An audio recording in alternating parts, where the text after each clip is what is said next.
Hello viewers, welcome to your channel Stories Fair. Let's start our today's story that is हसद का अंजाम। ये कहानी है ज़िला जेलम के एक गांव की, जहां पर एक गरीब लकड़हारा रहता था। काफ़ी अरसे तक उस लकड़हारे की कोई औलाद ना थी, लेकिन अल्लाह के फजल और करम से अल्लाह ने उसको 2 जुड़वा बच्चों से नवाजा। लकड़हारे के दोनों बेटे इंतहाई खूबसूरत थे। वक्त गुज़रता गया और दोनों बेटे बड़े हो गए। एक बेटा जिसके बाल सुनहरी थे वो बहुत ही ज़्यादा तकब्बर वाला और गुस्से वाला बना, जबकि दूसरा लड़का जिसके बाल काले थे बहुत ही रहमदिल था। लकड़हारा बूढ़ा हो गया था और उसके बेटे अब जवानी की उम्र को पहुंच चुके थे। तकब्बर वाले लड़के का नाम साइम, जबकि रहमदिल लड़के का नाम एहतिशाम था। साइम हमेशा एहतिशाम से लड़ता रहता। वो हमेशा अपने बाप से बदतमीज़ी करता।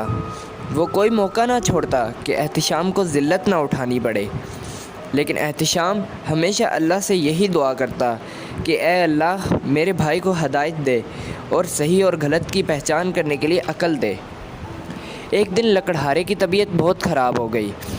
उसे ये महसूस हो गया कि वो ज़्यादा दिन तक ज़िंदा नहीं रहेगा। चुनांचे उसने अपने दोनों बेटों को बुलाया और अपनी जायदाद दोनों में बराबर तकसीम कर दी। कुछ दिन बाद लकड़हारे का इंतकाल हो गया। लकड़हारे के इंतकाल के बाद साइम ने एहतिशाम से कहा कि वो उसके साथ नहीं रहना चाहता। एहतिशाम ने साइम को बहुत समझाया, लेकिन उसने एहतिशाम की एक ना सुनी, क्योंकि वो एहतिशाम को बचपन से पसंद नहीं करता था।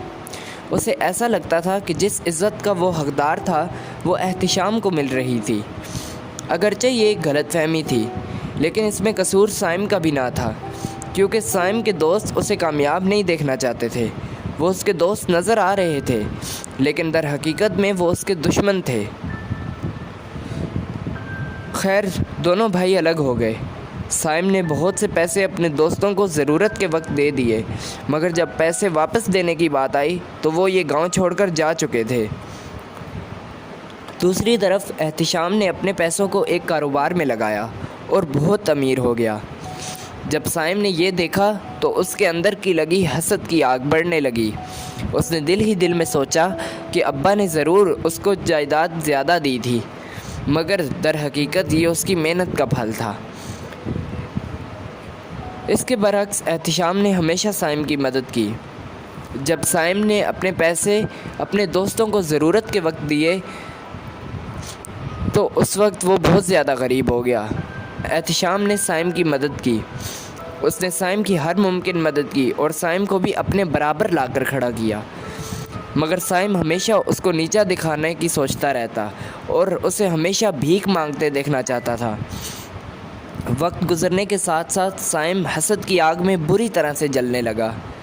हसद की वजह से वो अपने भाई से इतनी नफ़रत करने लगा कि उसको जान से मार देने का मंसूबा बनाया। दूसरी तरफ एहतिशाम इस बात से बेखबर था। वो यही समझता था कि उसके भाई और उसके दरमियान तमाम गलतफहमियाँ ख़त्म हो गई हैं, लेकिन उसे क्या पता था कि एक बहुत बड़ा तूफ़ान उसकी ज़िंदगी में आने वाला था। साइम ने एक मंसूबा बनाया और अपने भाई के घर चला गया। वहाँ जाकर उसने बहुत मीठी मीठी बातें की। एहतिशाम इस बात से बिल्कुल अनजान था कि आज का दिन उसकी ज़िंदगी का आखिरी दिन है। साइम किचन से जूस लेने जाता है और जूस में जहर मिला देता है और मुलाज़म को जूस लाने के लिए कहता है। जब मुलाज़म जूस लाता है तो जहर वाला गिलास साइम के पास आ जाता है, क्योंकि मुलाज़म एक ईमानदार आदमी था। जब साइम ने उसे जूस लाने को कहा तो उसने गिलास बदल दिए थे, क्योंकि उसने ये देख लिया था कि साइम ने एहतिशाम के गिलास में जहर मिलाया है। इधर जब साइम जूस पीता है तो जहर उसके खून में शामिल हो जाता है और थोड़ी ही देर बाद वो अपना असर दिखाना शुरू कर देता है। उस वक्त साइम को एहसास होता है कि उसने अपने भाई के साथ कितना गलत किया, मगर अब बहुत देर हो चुकी थी और कुछ ही देर में उसकी मौत हो जाती है। साइम हसद की आग में इतना जला कि उसका अंजाम ये हुआ कि उसे दुनिया से ही जाना पड़ा।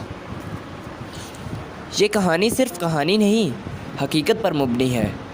अगर हम आज की दुनिया को देखें تو یہ حقیقت یہی ہے کہ دوست کے روپ میں دشمن ہمیں اپنے بہن بھائیوں کے خلاف کر دیتے ہیں اور ہم حسد کی آگ میں جلنے لگتے ہیں، ہمیشہ ان کا برا سوچتے ہیں اور انجام ہمارا بھی سائم جیسا ہی ہوتا ہے، کیونکہ اللہ کی لاٹھی بے آواز ہے، اللہ کی پکڑ بہت سخت ہے، وہ انسان کو ڈھیل دیتا ہے مگر جب اس کی رسی کو کھینچتا ہے تو انسان منہ کے بل گرتا ہے۔